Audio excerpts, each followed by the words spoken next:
خطبہ جمعۃ المبارک، ہمارا عنوان معراج النبی۔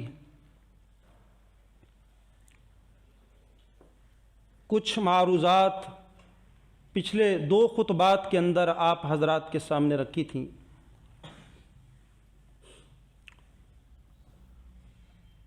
محترم سامعین کرام، انسانی زندگی کے تمام اعمال کی بنیاد انسان کا عقیدہ ہے، انسان کی سوچ اور فکر ہے، اور اس کے اعمال اس کے عقیدے اور اس کی سوچ و فکر کے عکاس ہوتے ہیں۔ نبی کریم صلی اللہ علیہ وسلم کو جس ماحول میں جس وقت معراج کروائی گئی تھی، اس حوالے سے کافی کچھ میں بیان کر چکا ہوں۔ ایک بات بڑی اہم ہے جس کا میں تذکرہ ضروری سمجھتا ہوں۔ معراج پر نبی کریم صلی اللہ علیہ وسلم کو دیے جانے والے تحائف میں سے ایک تحفہ نماز کا ہے۔ اگر 13 نبوی کو معراج ہوئی ہے، 11 سے 13 بالاختلاف، تو پہلے جو 13 سال اللہ تعالیٰ نے آسمانوں سے قرآن نازل کیا محمد کریم صلی اللہ علیہ وسلم پر، اس میں کس چیز کا بیان تھا؟ اور آپ اچھی طرح جانتے ہیں کہ قرآن کریم کے اندر جو زیادہ صورتیں ہیں وہ مکی صورتیں ہیں۔ قرآن کریم کا بیشتر حصہ نماز کے حکم سے پہلے نازل ہوا، اور عبادات کے اندر جو سب سے پہلے فرض ہونے والی عبادت تھی وہ نماز ہے۔ نبی کریم صلی اللہ علیہ وسلم نے اس مکے کے ماحول کے اندر جو بت پرستی کا ماحول تھا، لات منات اور عزا کی پوجا کا ماحول تھا، یہ دیکھیں آگے نا جہاں یہ آیت ختم ہو رہی ہے، میں نے ابھی جو آیت پڑھی ہے سورۃ النجم کی، لَقَدْ رَآ مِنْ آیَاتِ رَبِّهِ الْكُبْرَى، اس سے فوراً آگے کیا ہے؟ أَفَرَأَيْتُمُ اللَّاتَ وَالْعُزَّىٰ، یہ لات و عزا کی پوجا ہوتی تھی، ان کے نام کی نظر و نیاز، ان کے نام کی قربانیاں، بتوں پر خون ملنا، اولادیں پیش کرنا، یہ سب کچھ اللہ کے علاوہ غیروں کی بتوں کی پرستش تھی۔ اور جب یہ دیکھا کہ 13 سال کی نبوی محنت کے پیچھے عقیدہ توحید والے صحابہ، اور اب ان کے اندر اخلاص آ چکا ہے، اور اخلاص ہجرت حبشہ ایک بہت بڑی نشانی تھی اخلاص کی، کہ جب انسان گھر بار چھوڑ دیتا ہے، بیوی بچے چھوڑ دیتا ہے، اپنے کاروبار اور بزنس چھوڑ دیتا ہے، اس سے بڑا اخلاص کیا ہوگا؟ یہ 13 سال کی محنت، عقیدے کی محنت۔ اور یہاں میں عرض کرتا چلوں اپنے خطبہ جو بھائی ہیں ان کے لیے، پڑھے لکھے افراد کے لیے، اور میرے بھائیوں، میرے نبی نے جو 13 سال عقیدے پہ محنت کی تھی، آج ہماری تقریروں کے اندر، آج ہمارے خطبوں کے اندر عقیدے والی بات کوئی نہیں ہو رہی۔ ہر عبادت کی بنیاد عقیدہ ہے، عقیدہ توحید ہے، تو انشاءاللہ وہ عبادت اللہ کے ہاں قبول و منظور ہو جائے گی۔ تو 13 سال میں کسی عبادت کا حکم نہیں ہے، پھر کیا آتا رہا، کیا نازل ہوتا رہا؟ علماء کرام واعظین وہ بیان کیوں نہیں کرتے؟ اور ماشاءاللہ جو علماء کو اپنی مساجد میں بلانے والے ہیں، وہ بھی نت نئے عنوانات دیتے رہتے ہیں، نہ وہ تحقیقی موضوعات ہیں اور نہ ان کا تعلق عقائد کے ساتھ، مزے لینے کے لیے۔ آپ علماء کرام کو بلائیں اور ان کو دیں ٹاپک عقیدہ توحید، ان کو بتائیں کہ اللہ نے 13 سال جو آسمان سے قرآن نازل کیا ہے، اس کے اندر توحید ہی تو بیان ہوئی ہے، آخرت اور رسالت کا تذکرہ ہے۔ تو یہ سبب تھا کہ جب میدان بن چکا، عقیدہ توحید بن چکا، تب جا کے عبادات کا آغاز ہوتا ہے۔ عقیدہ ٹھیک نہیں ہے تو پھر نمازیں بھی کسی کام کی نہیں ہے، روزے حج زکاتیں کسی کام کے نہیں ہے۔ محنت کرو اپنے عقیدوں پہ، سیکھو عقیدہ توحید، اور انشاءاللہ میں آج جو بقیہ حصہ معراج کا اس میں بیان کروں گا کہ معراج کا عقیدے کے ساتھ کتنا گہرا تعلق ہے، عقیدہ توحید کے ساتھ۔ تو یہ بات سمجھ آ گئی ہوگی، سب سے پہلے عقیدہ، محنت، پھر عبادت آئی ہے، اور باقی عبادات کے احکامات آسمان سے نازل کب ہوئے ہیں؟ مدینہ منورہ کے اندر، مدنی صورتوں کے اندر۔ تو جب اللہ تعالیٰ نے نبی کریم صلی اللہ علیہ وسلم کو معراج پر تحائف سے نوازا، جنت اور جہنم کے تذکرے پچھلے خطبے کے اندر میں وضاحت سے بیان کر چکا، 3 سے 4 لوگ جن کو اللہ کے نبی صلی اللہ علیہ وسلم نے جہنم میں دیکھا، عذاب ہوتے۔ اور میرے بھائیوں یاد رکھو، یہ شرک سے بیزاری عملی طور پر تھی، نماز عملی طور پر یہ شرک سے بیزاری کا اعلان تھا۔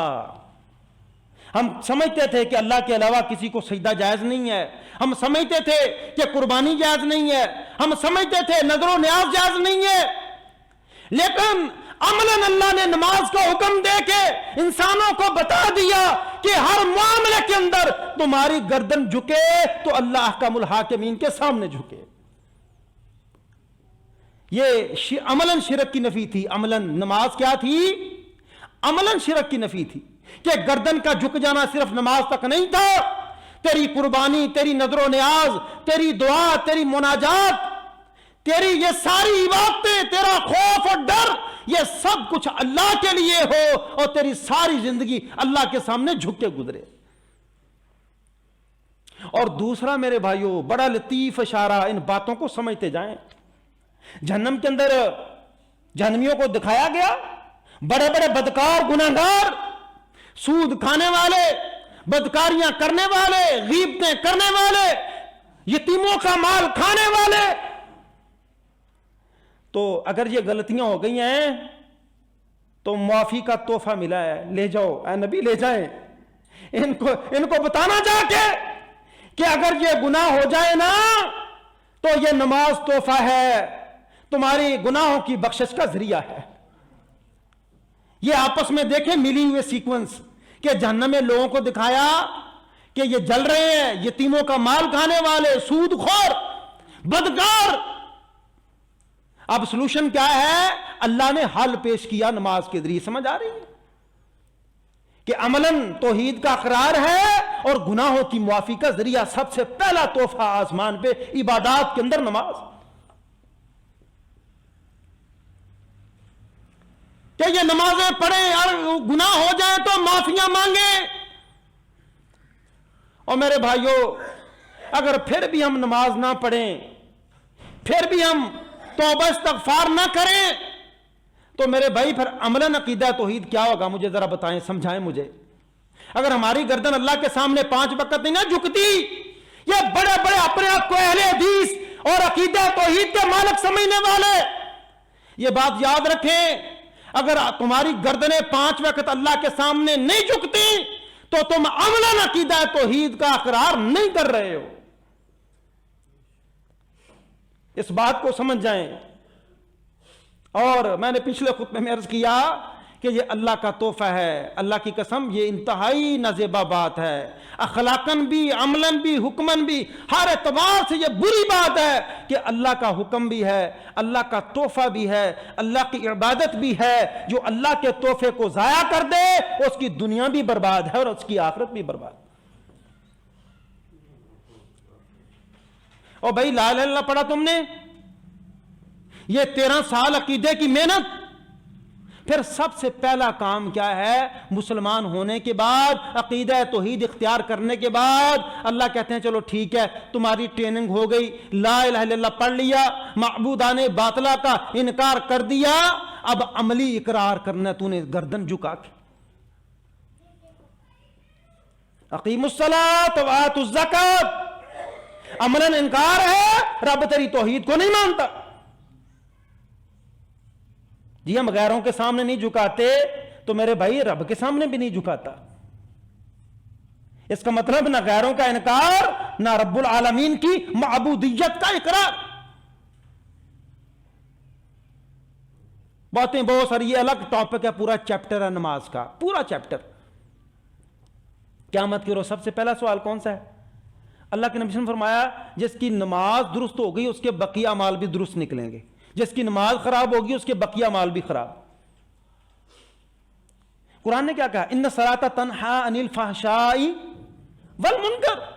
یہ نبی جو آپ نے جہنم کے اندر دیکھا ہے نا، یہ اللہ کی نافرمانی کرنے والے، فحاشی اور منکرین کا، یہ منکرات کا ارتکاب کرنے والے، نماز پڑھیں، یہ معافیاں بھی مانگیں، نماز ان کی برائیاں چھڑا دے گی. میرا یہ ذاتی مشاہدہ ہے، جو 5 وقت کا نمازی ہے نا، بڑا بھی برا ہو تو اس سے برا نہیں ہوتا جو بے نماز ہے. یہ نا بہانے تلاش کیے ہوئے ہم نے، مولوی صاحب کیڑی نماز دی گل کر دے، وہ کہنے ایڈی ایڈی لمبی داڑھی تے 5 وقت پڑھ لے درجے دا بے ایمان. بھائی تم ایماندار بنو، ہم کب کہتے ہیں اس کی طرح کیوں جاؤ؟ وہ کوئی نمونہ نہیں ہے. کوئی مولوی، کوئی عالم، کوئی فقیہ، کوئی محدث، کوئی تبع تابی، کوئی تابی، کوئی صحابی، کوئی اسوہ حسنہ نہیں. لقد کان لکم فی رسول اللہ اسوۃ حسنہ. تم اچھے بن جاؤ اگر وہ برا ہے، تم مثال پیش کر دو. تو میرے بھائی یہ فرار کی راہیں ہیں نماز سے. لوگ نمازیوں کے عیب تلاش کرنا یہ نماز سے راہ فرار ہے. اس حوالے سے بہت ساری باتیں ہیں. پہلا سوال نماز کا. جہنمی جب جہنم میں جائیں گے تو جنتی پوچھیں گے ما سلککم فی سقر، تو کیا جواب دیں گے؟ ہم جھوٹ بولتے تھے، سود کھاتے تھے، بدکاریاں کرتے تھے، شرابیں پیتے تھے. کیا کہیں گے؟ قالوا لم نک من المصلین. پہلا عملاً حکم نماز کا. اسلام نے اس سے پہلے کوئی حکم تمہیں دیا نہیں تھا عبادت کے حوالے سے. اس لیے کل قیامت کے روز اول ما سئل عن الصلاۃ، پہلا سوال بھی تو پھر نماز کا ہوگا.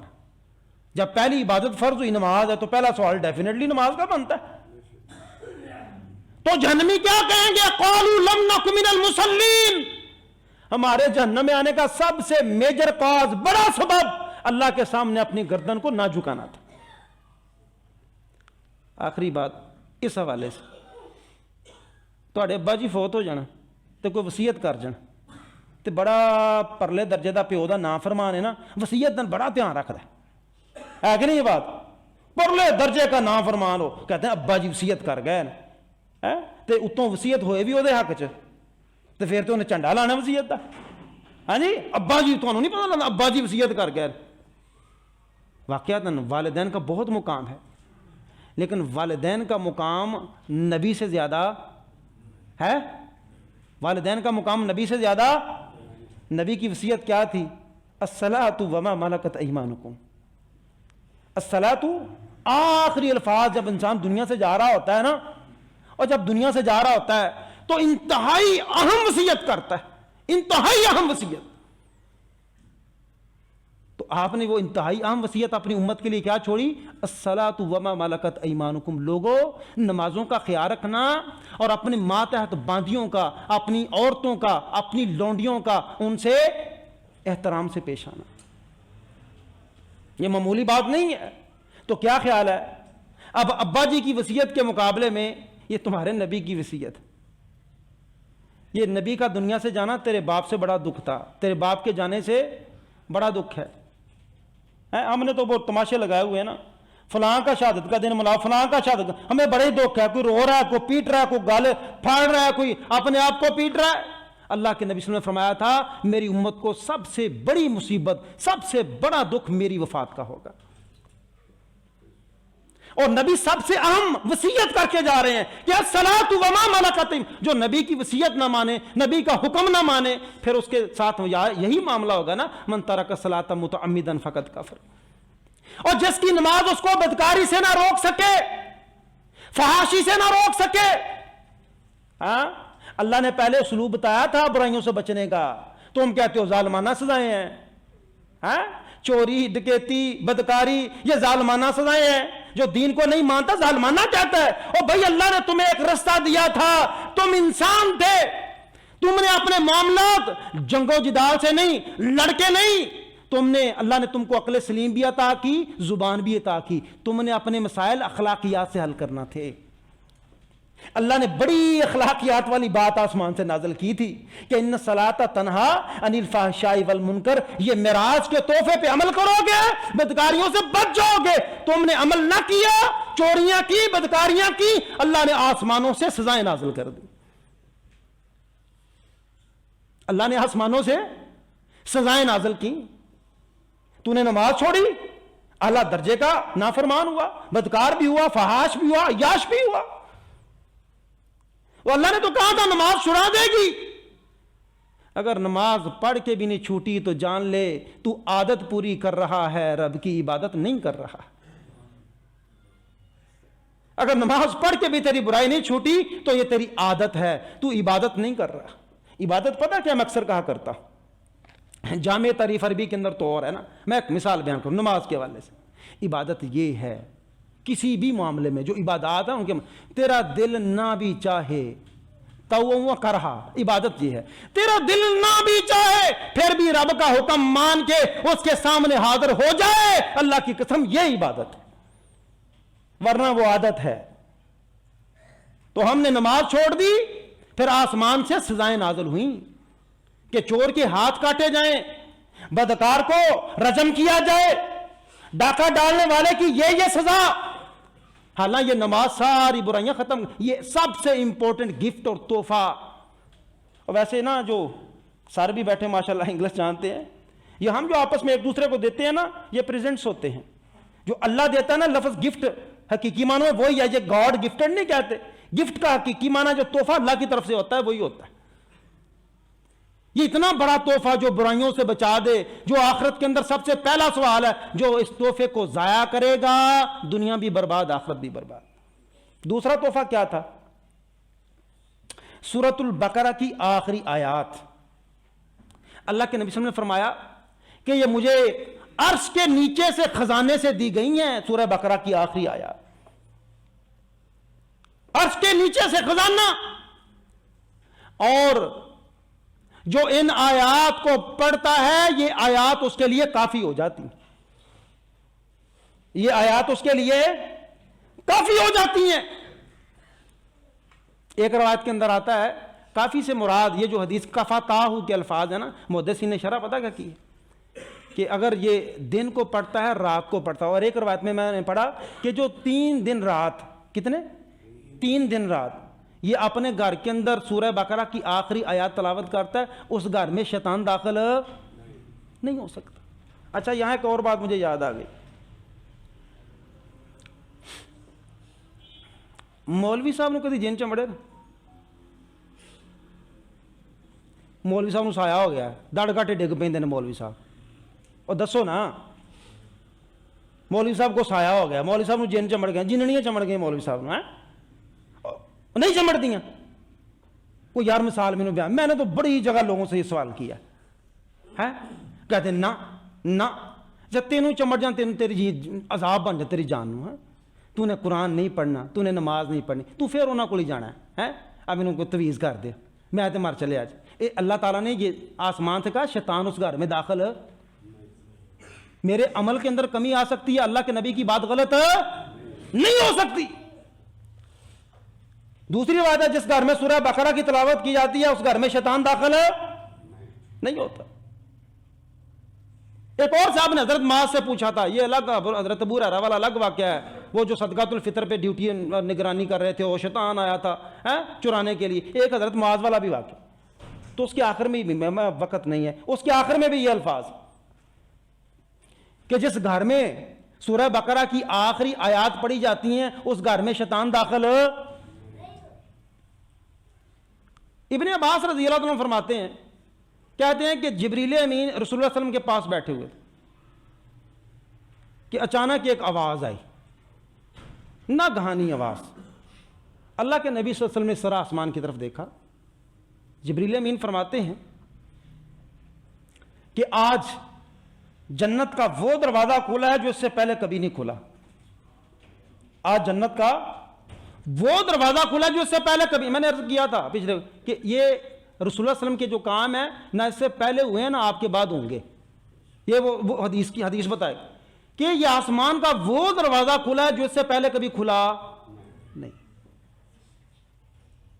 اور اس دروازے سے وہ فرشتہ آیا ہے جو آج سے پہلے نہیں آیا.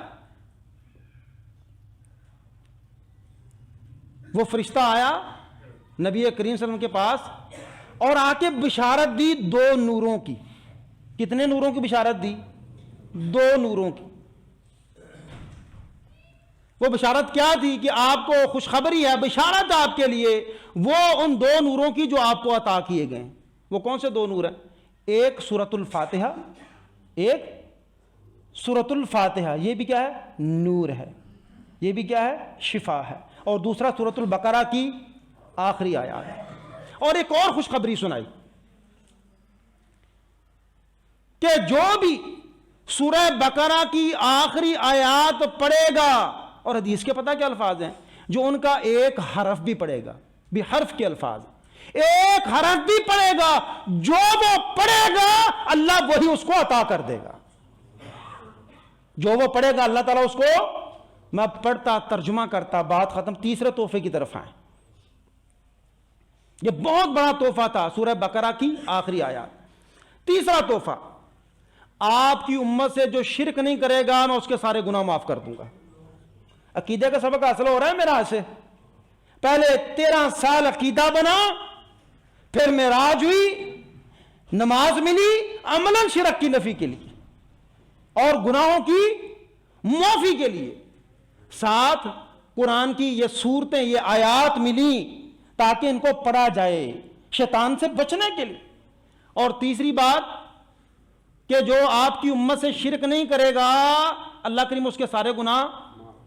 مولوی نے کہڑا گال سمجھائے؟ وہ کہتے ہیں نہیں مسلمان نہیں شرک کر سکتا. یہ بڑا خراب عقیدہ ہے. یہ مسئلے اور عقیدے کی بات ہے. یہ بڑے خراب عقیدہ ہے جو کہتا ہے کہ مسلمان شرک نہیں کر سکتا. اچھا مسلمان شرک نہیں کر سکتا تو یہ معراج پہ تیسرا جو تحفہ ملا ہے یہ کس کے بارے میں ہے؟ کہ آپ کی امت کے لوگوں کے ان کے تمام گناہ معاف کر دی جائیں گے جو شرک نہیں کریں گے. اس کا مطلب یہ حدیث ہی بیان کر رہی ہے، صحیح مسلم کی حدیث نمبر 173 یہی بیان کر رہی ہے کہ شرک ہوگا. اور دوسری بہت ساری روایات ہیں یہ ثبوت کے لیے کہ یہ امت جو ہے نا بالکل یہود و نصارہ کے پیچھے چلے گی، اور اس وقت تک قیامت قائم نہیں ہوگی کہ جب تک اس امت کا ایک گروہ شبرم بشبر کے الفاظ ہیں کہ جس طرح ایک ہاتھ دوسرے ہاتھ کی طرح بالکل یہ یہود و نصارہ کی یہ نکالی کریں گے. بتائیں کتنے ایسے کام ہیں جن میں ہم نکالی کر رہے ہیں؟ شرک کریں کیا آپ نے دیانتداری سے، اب تمہاری ایمان کی عظمت، دیانتداری سے بتانا پاکستان میں قبروں کو سجدے ہوتے نہیں دیکھے تم؟ ہاں جی کون کرتا ہے؟ اب سب کہہ رہے ہیں جاہل کرتے ہیں. یہ جاہلوں کو رستہ دکھایا کس نے؟ یہ شرائن اور ٹومز بنانے کی ضرورت کیا تھی؟ یہ درگاہیں اور مندر، یہ دربار بنانے کی ضرورت کیا تھی؟ ہم نے رستہ غلط دکھایا، لوگ جا گرے. اور عقیدت کے اندر، کس کے اندر؟ عقیدت کے اندر. اب کہتے ہیں نہیں یہ وہ جو قرآن کے اندر شرک کی آیتیں نازل ہوئی ہیں نا وہ مشرکین مکہ کے لیے. وہ بھائی جان 13 سال کا نازل ہونے والا قرآن کریم کی تقریباً 86 صورتیں. کتنی صورتیں؟ 86 صورتیں. تو ہمارے صرف ثواب کے لیے ہیں. نازل ڈائریکشن اس کے اندر جو انسٹرکشنز تھی وہ غیر مسلموں کے لیے تھی. تو ہمارے صرف ثواب کے لیے، ہمارے کسی کام کی نہیں ہے. وہ پریکٹیکلٹی نہیں ہے ان کے اندر. عملیت کیا ہے؟ عقیدے کی اصلاح. تو میرے بھائیوں یہ معراج کا تحفہ ہے. اور اللہ کے نبی صلی اللہ علیہ وسلم کی حدیث ہے جامع ترمذی کی حدیث قدسی ہے، یا ابن آدم، اے بنی آدم، لو آتیتنی بقربها الارض خطایا، اگر ثم لقیتنی، اگر تیری میری ملاقات اس حال میں ہو گئی نا کہ تیرے گناہ ہی گناہ ہیں، قرابہ الارض خطایا، زمین بھر کے گناہ ہیں آسمان تک، ثم لقیتنی، پھر تیری ملاقات مجھ سے ہوتی ہے، ولا تشرکوا بی شیئا، ایک شرط ہے، کنڈیشن ہے، میرے ساتھ شرک نہ کرنا، لا اتیتک بقرابها مغفرہ، میں تیرے سارے گناہ معاف کر دوں گا، میں تیرے سارے گناہ معاف کر دوں گا۔ شرک آسمان پہ یہ تحفہ ملا ہے کہ اپنی امت کو بتا دینا کہ شرک نہ کریں، مجھے پتہ ہے خلق الانسان ضعیفا، میں نے انسان کو کمزور بنایا ہے، اس کے دل میں خواہشات بھی ہیں، لغزشیں ہیں، خطائیں ہیں، ٹو ایررز ہیومن، غلطی شیوہ انسان ہے، میں رب العالمین ہوں، مجھے پتا ہے، میں ہر چیز جانتا ہوں، معافی دے دوں گا، لیکن شرک کی معافی نہیں ملے گی۔ جب آپ واپس آئے لوگوں نے کہا نہ بھئی غلط ہے۔ اب میں نے ان ٹاپکس کو ٹچ نہیں کیا اپنے خطبے کے اندر کہ جسمانی میں رائے تھی یا خواب تھا، جسمانی میں رائے، اللہ کو دیکھا نہیں دیکھا، یہ ایک کنٹروورشل ٹاپکس ہیں، میں نے ان کو ٹچ نہیں کیا۔ واپس آئے لوگوں نے انکار کیا، نہیں نہیں نہیں نہیں نہیں ایسا نہیں ہو سکتا۔ ابو بکر صدیق تھے، کہتے ہیں نبی نے کہا ہے کہ میں راتوں رات مسجد حرام سے مسجد اقصی 7 آسمانوں کی سیر، ہاں تیرا دوست محمد کہتا ہے، اچھا کہتا ہے تو آمنا وصدق، یہ سچ کہتا ہے، اسی لیے ابو بکر کو صدیق کہتے ہیں کہ اگر میرا نبی کہتا ہے تو پھر سچ کہتا ہے۔ اچھا چلو آؤ نا بات کر لو، آؤ جی بات کرو، بتاؤ جی کیا دیکھا رستے میں، ذرا بتاؤ، نشانیاں بتاؤ۔ یہ تاجر تھے نا، مکے سے شام اور ان فلسطین بیت المقدس کی طرف جایا کرتے تھے۔ اچھا بتاؤ پھر وہ بیت المقدس کو، اس کی سچویشن بیان کرو، اس کی اللہ تعالیٰ نے، اللہ کے نبی صلی اللہ علیہ وسلم گئے تھے اور وہ سارا نقشہ اللہ کے نبی صلی اللہ علیہ وسلم کے سامنے کر دیا تاکہ بالکل بالکل شک و شبہ ان کو نہ رہے۔ اور بڑی تفصیل کے ساتھ الرحیق المختوم کے اندر یہ بات موجود ہے کہ جب نبی علیہ السلام اسرا ہوا نا تو رستے کے اندر مکے کے قافلے سے ملاقات بھی ہوئی تھی آپ کی، رات کو ٹریول کر رہا تھا، ان کا ایک اونٹ بھی گم ہو گیا تھا، اور اللہ کے نبی صلی اللہ علیہ وسلم نے بتایا تھا تہاڈا اونٹ ہوتے جے، تمہارا اونٹ ادھر ہے۔ اب وہی واقعہ اللہ کا ان سے ملاقات کروانا صبح تصدیق کا باعث بن گیا کہ رستے میں یہ قافلہ فلاں فلاں ملے تھے، اس طرح تمہارا اونٹ گم ہوا تھا، اس اونٹ کی نشاندہی کس نے کی تھی؟ میں نے بتایا تھا تمہارا اونٹ اس سے۔ اور ایک روایت کے اندر آتا ہے کہ ان کا ایک برتن کے اندر پانی بھی پڑا ہوا تھا، ڈھکا ہوا تھا، آپ نے وہ پانی بھی پیا، اس کو پھر ڈھانپ دیا تھا، اس کو پھر ڈھانپ، یہ واقعہ آپ کی تصدیق کا سبب بنا۔ اور اللہ کے نبی صلی اللہ علیہ وسلم فرماتے ہیں کہ اسرا کی رات کو میں ایک جگہ سے جب گزرا تو بڑی ہی پیاری خوشبو مجھے آئی، آخری بات، بڑی پیاری خوشبو آئی، بڑی پیاری مہک۔ میں نے جبریل سے پوچھا یہ خوشبو کون سی؟ کہا یہ فرعون کی بیٹی کو کنگھی کرنے والی عورت ہے۔ یہ مسند احمد کے اندر روایت ہے، ابن حبان کے اندر بھی یہ روایت موجود ہے، اور علامہ ارناؤت نے اور دیگر ائمہ کرام نے اس کو صحیح قرار دیا ہے۔ تو کہتے ہیں یہ جو نا قبر ہے نا جہاں سے گزرے ہیں، آپ کو بڑی پیاری مہک آ رہی ہے، یہ فرعون کی بیٹی کی مشاطہ ہے، کنگھی کرنے والی، اس کی اور اس کی اولاد کی قبر ہے۔ کہاں ایسا کیوں ہوا؟ تو جبریل نے واقعہ بیان کیا کہ یہ فرعون کی بیٹی کو کنگھی کرتی تھی، ایک دن کنگھی کرتے ہوئے ہاتھ سے کنگھی زمین پر گر گئی تو اس خادمہ نے کہا بسم اللہ۔ کیا کہا؟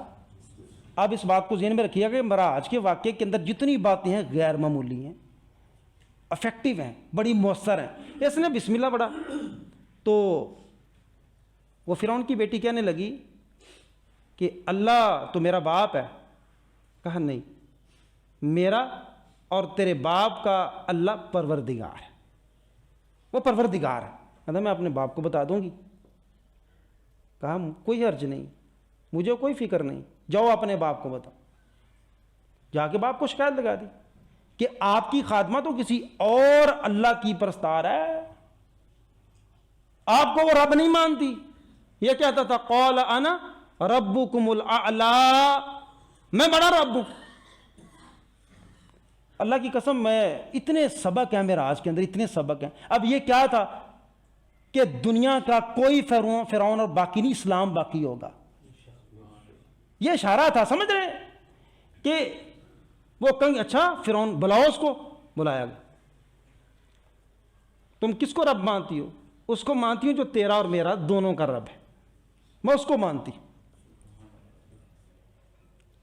کہا چلو بھائی، ایک تانبے کی دیگ یا گائے کے الفاظ ہیں حدیث کے اندر، ایک تانبے کی گائے کو خوب تپاؤ، خوب تپاؤ، اور پھر اس کو اور اس کی اولاد کو اس کے اندر پھینک دو.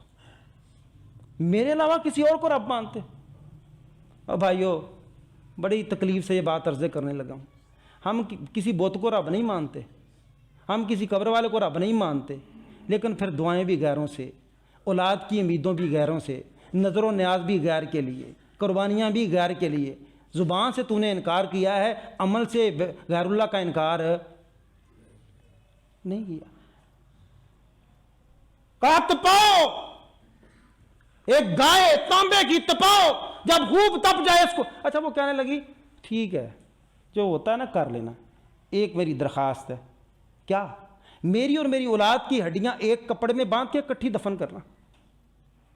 کہتا ہاں تیرے ہمارے اوپر کچھ حقوق ہیں, ہم پورے کریں گے. تپایا گیا. پہلے ماں کو نہیں, پہلے بچوں سے شروع کیا کہ تڑپ کے کہہ دے کہ تو رب ہے. اپنی اولاد پہ ترس کھاتے ہوئے کہہ دے کہ تو رب ہے. ایک بچے کو ماں کی آنکھوں کے سامنے, دوسرے کو, تیسرے کو, آخری بچہ دودھ پیتا چھاتی سے لگایا ہوا, تو اس کو چھیننے لگے. ماں نے کھینچا کہ نہ ایسا کرو. تو بچہ بول کے کہتا ہے ماں یہ دنیا کا عذاب بہتر ہے آخرت کے عذاب سے, مجھے پھینک دے. اے ماں تو نے ہچکچانا نہیں, مجھے پھینکنے دے, یہ دنیا کے عذاب ہلکے ہیں, اللہ کا آخرت کا عذاب بڑا سخت ہے. اللہ کے نبی صلی اللہ علیہ وسلم نے فرمایا تھا کہ لا تشرک باللہ ان قتلتا او حرقتا, تجھے قتل کر دیا جائے, تجھے جلا دیا جائے, کسی صورت میں اللہ کے ساتھ شرک نہیں کرنا. تو پھر راوی حدیث کہتے ہیں کہ 4 لوگ ہیں انسانی تاریخ کے اندر جنہوں نے پنگوڑے کے اندر, گود کے اندر کلام کیا.